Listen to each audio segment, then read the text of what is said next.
It's DSP's Top 10 Worst Gaming Moments of 2010.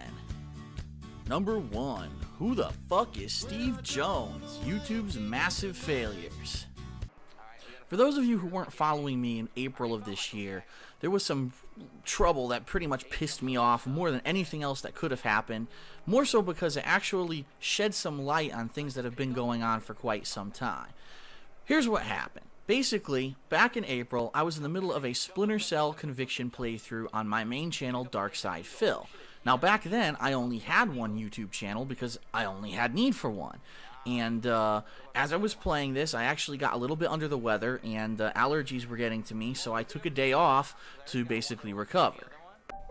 Well, if you can believe it, I come back from taking a day off of the playthrough, I look at my Darkseid Phil channel, and it says that all videos have been deleted and the account is suspended. This drove me insane, so I immediately looked into the situation to try to figure out what happened.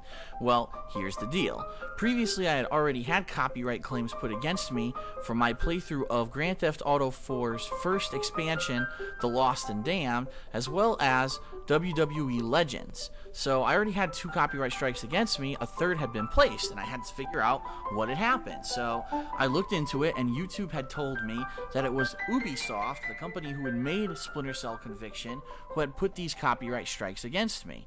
Therefore, I basically had 3 strikes against me, and if I couldn't get any of them cleared up, my YouTube channel was gone for good. Well, luckily, just a week or 2 earlier, I had actually opened up a YouTube partner channel. Well, actually, had just become a partner, the King of Hate HD, and this channel, basically, I use as my video blog channel. So I put up a video blog explaining the situation, told everyone to calm down, and I would look into it. So a couple days into this, some of my loyal fans actually went over to the Ubisoft forums, contacted the forum administrator and said, listen, it looks like Darkseid Phil was taken down because of a copyright claim from Ubisoft. How can this be? This is not right because it's basically supposed to be fair use for what he does on YouTube for his video game playthroughs, and some people did it in a rational manner. Other people got a little bit out of hand and went completely insane and spammed the living hell out of the Ubisoft forums, which I did not support. So anyway, after a couple days, the forum moderators got control of the situation, actually contacted Ubisoft's legal department, and the legal department ended up sending a cease and desist letter to YouTube and said, listen, YouTube, Ubisoft checked. We never sent a copyright claim against Darkseid Phil, and basically you're defacing us by saying that it was us that did this. You need to change your information immediately.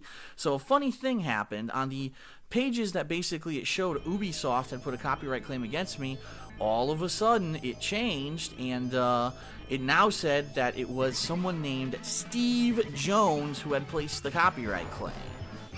Now, I don't know about you, but what I know about copyright law, I know that if Ubisoft was going to put a copyright claim against me, they would have said it was Ubisoft, not Steve Jones.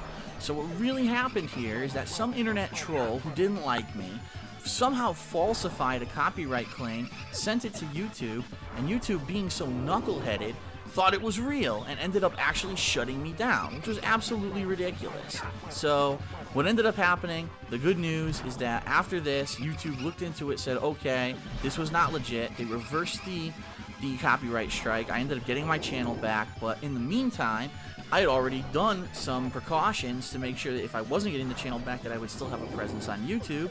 I created DSPGaming, which would be my channel for gaming playthroughs in the future.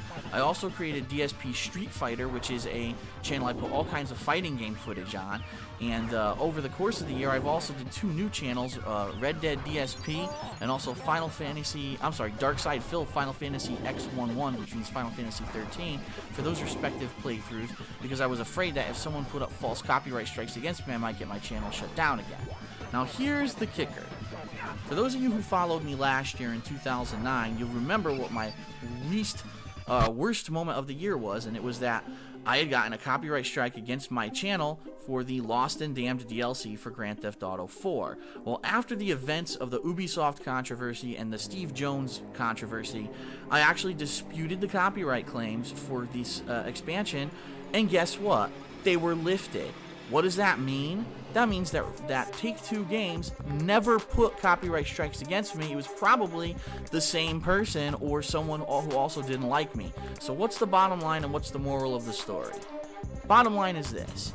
YouTube has grown so big that anyone who tries to send any kind of a copyright strike whatsoever against anyone basically gets it granted without any verification whatsoever that the person works for the company or has any right to do so. It's absolutely ridiculous, it's unacceptable, it's horrendous customer support. But as people say, YouTube's a free website, you get what you pay for. Well, I still don't think it's right. I'm pretty angry about it, and I'm actually happy that I learned that this had happened because it allowed me to go play Red Dead Redemption, which in my opinion is one of the best games of the year. And if I had missed out because I stayed true to my promise last year to not play any more Rockstar or Take-Two games because they put a copyright strike against me, I would have missed one of the best games of the year, and that would have been unfortunate, and it would have been probably a reason for a troll to celebrate because they had won. So bottom line is this: whenever you do stuff on YouTube, you got to be careful. If there's copyright strikes, always dispute them, because 99% of the time they're not real. It's bullshit. It's someone trying to shit in the middle of your living room floor and get a little jolly out of it, and it's just ridiculous. YouTube really needs to improve their copyright policy. Pretty much most of the strikes probably on YouTube are incorrect and should be removed, and I have to apologize to Rockstar and Take-Two Games because last year I said I pretty much shit all over them in my worst gaming moment of the year, and I come to find out now it wasn't even legit. So Rockstar, please accept my apology. I've continued to make great games, and I'll continue to play them. Woo! We've sure been through a lot of shit this year, and how better to close it out than to talk a little bit about how basically YouTube has now kicked me out of the partner program on my partner channel, The King of Hate HD. But it's alright, we're overcoming. These videos are being uploaded to Blip TV, which is a much more supportive website. And I really think that they're going to allow me to continue to do this full time, which is excellent. At Blip TV, thank you very much for all of your help. They actually have customer support, so don't worry, I'm not leaving YouTube. It's just that I need to find a way to monetize what I'm doing, and it looks like Blip TV is going to be the way to keep me afloat until I can find a better way to get a constant source of income. So that is it for the worst gaming moments of 2010. I'll see you guys next time. Keep in mind there's still some more top 10 countdowns coming this year, including the top 10 fan-voted favorite playthroughs, the top 5 DLCs, the worst DLC of the year, and the top 20 best games of 2010. See you later.